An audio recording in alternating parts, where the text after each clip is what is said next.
happy 2026 Take On Boarders. It is fabulous to be back on the other side. I had a little break during that period, just a week in Adelaide between Christmas and New Year.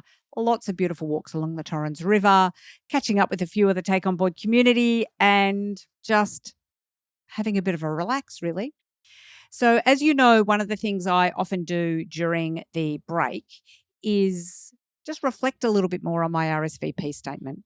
Where I'd landed last year was that for this year, it's something about holding space for me and something about identifying what I'm not going to be doing a little bit less. Perhaps unsurprisingly, as somebody who always likes to be doing new things, I have found that a little bit tricky. So I'm not as clear on that as I would like. However, I have made some progress.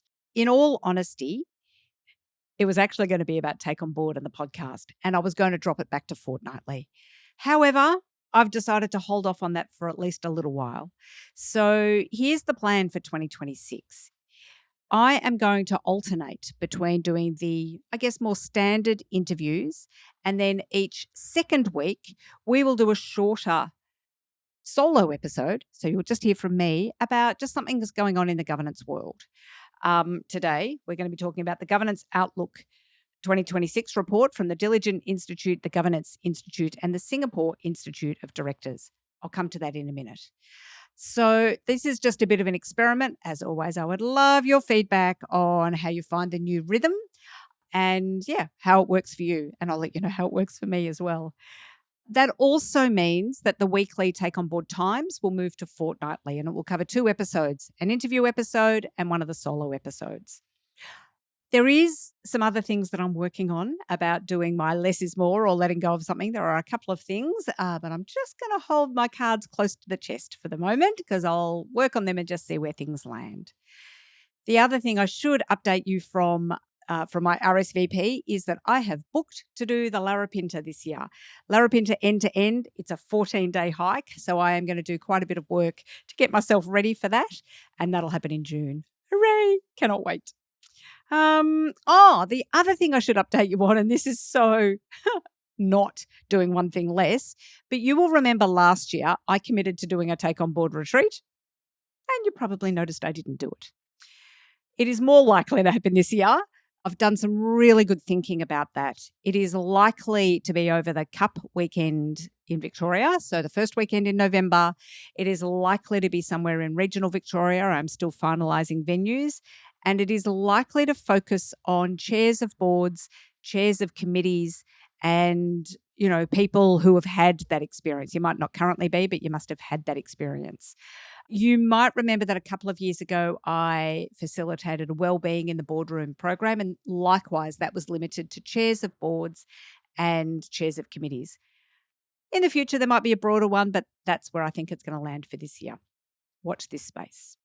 Okay, I think that's it for me for a Take On Board update, for an RSVP update. So let's dive on in to our topic for today. Governance Outlook 2026. Looks like this, with my scribbles on the front. It's a report that was commissioned by the Diligent Institute, by the Governance Institute of Australia and the Singapore Institute of Directors. The research was done late last year, so July to September 2025, and it was 200 senior leaders, so executive directors, non-executive directors, governance executives, risk and compliance officers, audit committee chairs, board chairs, general counsel, and so on. The findings, I'm going to flick through. There will be a link to this in the show notes, obviously. The findings, cyber risk and digital transformation. I think that's my summary of the findings of this. So 47% of respondents are prioritising managing cyber risk in 2026. 65% of respondents said that digital transformation tops boardroom discussions. Certainly on one board that I am, there is quite a lot of conversation about that as well. And then there was some findings about AI. 50% of respondents have got AI somewhere in their work processes. 70% of respondents say that generative AI poses data and quality and privacy risks. And the feedback was also that there's plenty of opportunities. Who'd have thunk it, right? Risk, opportunities. So opportunity to in efficiency, productivity, and eliminating repetition. Possibly as a result of that, 70% of respondents said digital technology is their most urgent development need. And maybe to manage all of this together, 63% of respondents said boards need to carve out more time for strategic conversations. All of this rings true for me and what I'm hearing from you in the Take On Board community, that, technology like digital transformation and cyber risk, I don't think they go hand in hand, but probably the risk and opportunity go hand in hand, and boards are spending a lot of time on it, as they should, and on the strategic thinking about it. And for those boards that may have had a more compliance focus, there is definitely still a need for that, but also balancing it up with a strategic focus to work through all of these things. So there is loads in here. I'm not going to go through all of the bits and bobs. I think it's worth a look. Technology dominates today's strategic priorities for boards across APAC, the Asia Pacific, and Australia. It outlines some of the strategic priorities for executives, the top being managing cybersecurity risks. It outlines how digital transformation is high on the board agenda. 65% said it's, the top thing. The next top agenda items indicate that boards are weighing up the effects of a volatile business environment and financial outcomes. So looking at growth strategies, looking at financial conditions, and looking at uncertainty. Hard to have certainty and uncertainty, but anyway. It talked about risks, cybersecurity, data privacy, litigation risk, ethical misconduct. So it looked at some of the risks and about the opportunities. And then, as I say, the conversation turned to AI innovation and governance, and basically what boards need to do. There was some discussion about bringing in technology expertise, either to the boardroom directly or as advisors. I absolutely think this is a good idea. If technology is not on your skills matrix at the moment, then I don't know what your organisation is doing that does not bump up against technology.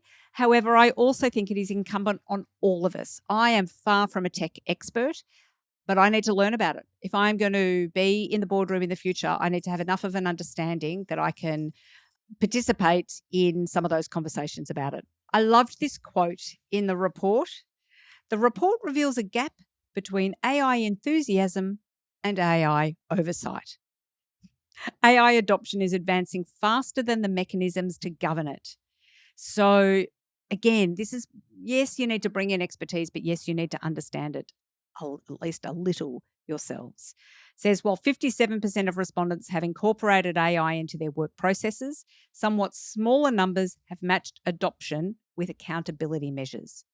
Only 36% have audited their AI use to understand employee usage. Because if you think that they're not using AI, they absolutely are, whether you authorize it or not. 34% have created working groups or committees for AI oversight, and 50% have restricted or defined AI usage. And again, I think that is smart to do, to think through what should and shouldn't be used. But a blanket, we can't use it, is just not going to work.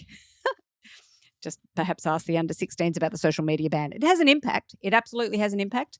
For those in Australia, you will know what I'm talking about. For those internationally, you may not. There is a ban on social media, or on some forms of social media, for under 16s. It absolutely has an impact, but it needs to be done smart. So, board member skills and improving governance. I've said this, I think, already. Boards increasingly recognise that governance effectiveness depends not just on structures, but on the skills and capabilities that directors bring to the table. Yes, you can bring in expertise from the outside. Yes, you can bring in advisors, but you need it in the boardroom, and you need everyone in the boardroom to have a bit of an idea. Where do boards and board directors need upskilling? Agentic AI. God, I hope I'm saying that right. Anyway, legal and regulatory compliance, strategic planning, cybersecurity, and so on. And what would optimise governance oversight processes? In short, more time. More time for strategic planning or dedicated planning meetings, increased exposure to experts to discuss specific issues and risks, mandatory director training and continuing education, and an overhaul of director evaluations to get rid of ineffective members or add new perspectives. There is some other stuff in there as well. But yeah, more time. Being a board director, I don't think it's been this for a while, but being a board director is not just swanning into a meeting every couple of months and hoping all is okay. There is a lot of time in between. And in fact, I often reflect on Mariana O'Gorman's comments in the podcast I did with her, I don't know, probably about a year ago, where she says her preparation for the next meeting starts the day after the previous meeting. It's just an ongoing thing. So takeaways, you need time, you need talent, you need to know about technology. There is a whole lot in here. I think it's worth having a look through and having a think about what it means, not just for you, but for your organisation in 2026. There you go, the Governance Outlook 2026. I think that's it for today, folks. Have a look at the report. I would love to hear what you think. I would love to hear what your boards are doing in relation to tech and tech oversight and cybersecurity and all of the things that go alongside. And if there's any reports or information or insights you would like me to focus on in the short and sharp in a fortnight's time, let me know that as well. All right, folks, that's it for today. We'll see you in a couple of weeks.